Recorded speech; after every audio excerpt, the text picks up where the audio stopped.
Hey everybody, Brian Horvath here. I got a special guest. Hi everybody, my name is Grayson. This is my son, Grayson Maddox Horvath, and we're here to talk to you this week about our LinkedIn 2-minute hot tip. Right, G? So the timer is going, right, G? G's going to watch that timer for us. He's going to make sure I don't go over time. What I want to share with you this week, guys, is to let you know how you can keep your network invitations, your connection requests of other people really clean. So if there's some specific people you want to invite to your network that you're excited about joining their network and them joining yours, yet they can't seem or they haven't seemed to respond, well, maybe you need to bump up that request back to the top of their queue.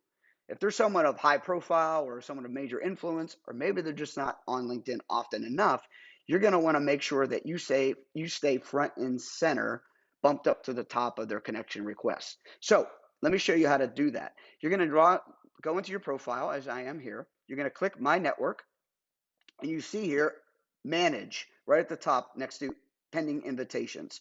I've accepted all my connection requests, but I want to go in and edit, or I want to work with those who I've sent requests to who haven't responded.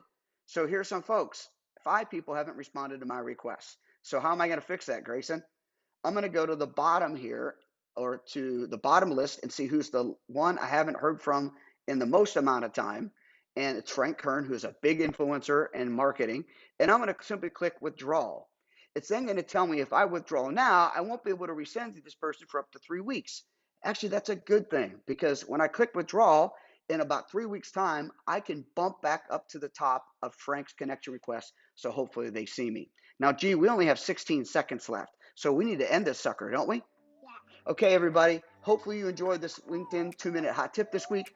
Go and refresh your connections and withdraw those ones that are old so you can get reconnected or get connected with the ones you really want. See ya.